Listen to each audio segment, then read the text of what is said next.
Thank you so much पराग भाई। तो भाई बस आपको हम तो कौन होते हैं कि कृष्ण भगवान की भक्ति करें या हम उन्हें चुने, वो ही चुनते हैं हमें।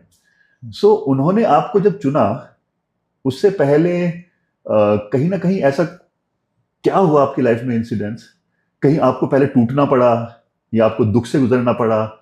तो अगर उसके बारे में थोड़ा सा बात कर पाएंगे तो बहुत अच्छा होगा। प्रश्न बिल्कुल आपका सही है। मतलब आमतौर पर ये प्रश्न होता है मन में कि दुख आएगा तभी भगवान आएंगे, क्योंकि दुख के साथ भगवान आते हैं। दुख बड़ा भोला भाला होता है, हमेशा भगवान को साथ लेके चलता है वो, जी जी। अपने विनाश को साथ लेके चलता है वो।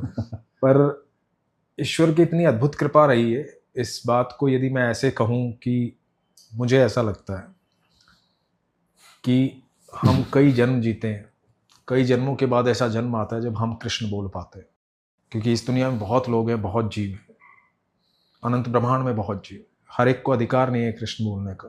वो जन्म स्पेशल होता है जब आप कृष्ण बोल पाते हैं, जब आप राधा बोल पाते। तो मुझे ऐसा लगता है कि दुख का तो मुझे पता नहीं। जहाँ तक मेरी लाइफ में, मैं अपनी लाइफ को देखता हूँ जन्म से लेके अब तक, तो मुझे दुख तो कहीं दिखाई देता नहीं है। मुझे कृष्ण हर जगह दिखाई देते हैं। कृष्ण का आगमन मेरे जीवन में बहुत लेट हुआ, मतलब जहाँ मैं परिचित हुआ। तो बट वो, वो ऐसा कौन सा क्षण था, वो समझना चाह रहा हूँ हाँ वो जी। मैं बता रहा हूँ कि वो क्षण ऐसा था कि मैंने बहुत सारी पढ़ाई की, हर तरह से पढ़ा। मैं मंदिर गया, मस्जिद गया, गुरुद्वारे गया, गिरजाघर गया, मतलब मस्जिद नहीं, मदरसे गया मैं। जी।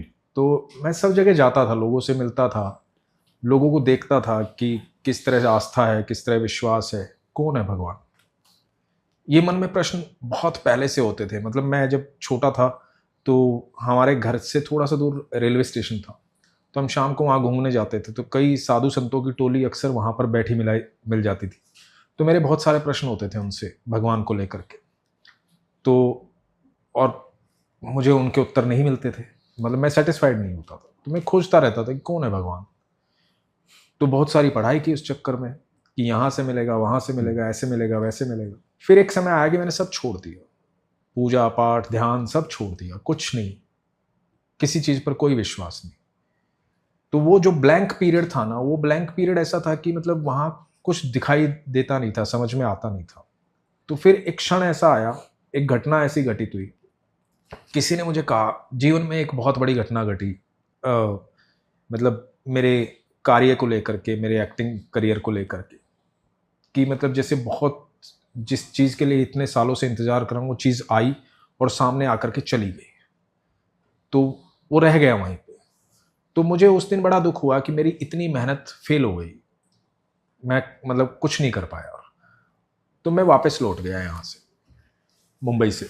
जी। तो वापस लौट गया तो मैं किसी दोस्त के जरिए किसी ऐसे व्यक्ति से मिला जो थोड़ा सा ज्ञानी विद्वान व्यक्ति था। उसके पास गया, उसने जा कर के मेरे को बोला कि तुझे पता है कि तेरे साथ कोई रहता है हर समय। तो मैंने कहा अच्छा, कौन रहता है?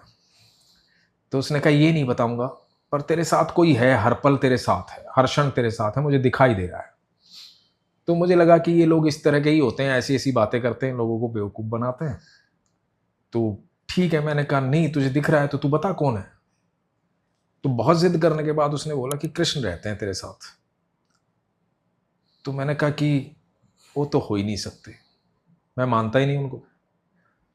मैंने कहा मेरा कोई उनसे वास्ता ही नहीं है, मैं कभी उनके मंदिर जाता हूँ इस्कॉन तो सिर्फ समोसे खाने जाता हूँ, मुझे खाना पसंद है वहाँ का। जी। तो मैं नतमस्तक तो नहीं होता उनके सामने कभी जा करके।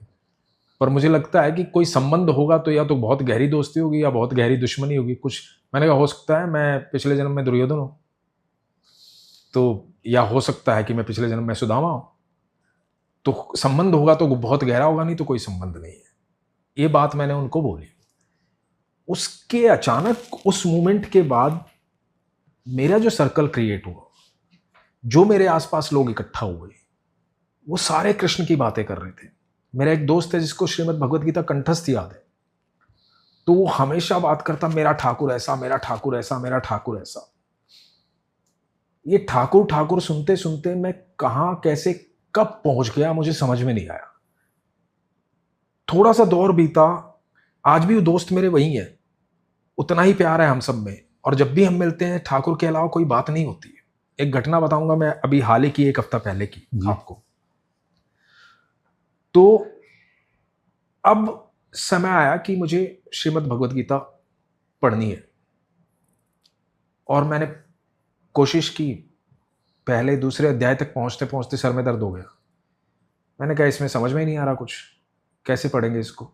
फिर एक दिन मैंने बैठ के सोचा कि यार ये ज्ञान तो अर्जुन को भगवान ने दिया था, बकायदा सामने बिठाकर दिव्य दृष्टि दी थी, साक्षात भगवान ने साक्षात ज्ञान दिया था, और जब तक भगवान ये ज्ञान मुझे नहीं देंगे तो मुझे कैसे हासिल होगा।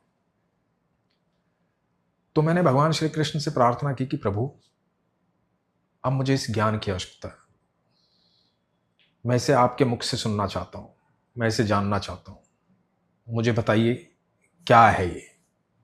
और पराग भाई आप यकीन मानना, ये मेरा अनुभव है। जब मैंने श्रीमद् भगवत गीता पढ़नी शुरू की तो मुझे बिल्कुल ये नहीं लगा कि ये मैं पहली बार पढ़ रहा हूं। मुझे लगा कि इसका एक एक श्लोक मैं जानता हूं बहुत पहले से, सब कुछ मुझे पता है। वो सारे प्रश्न जो अर्जुन के थे वो सारे प्रश्न मेरे थे।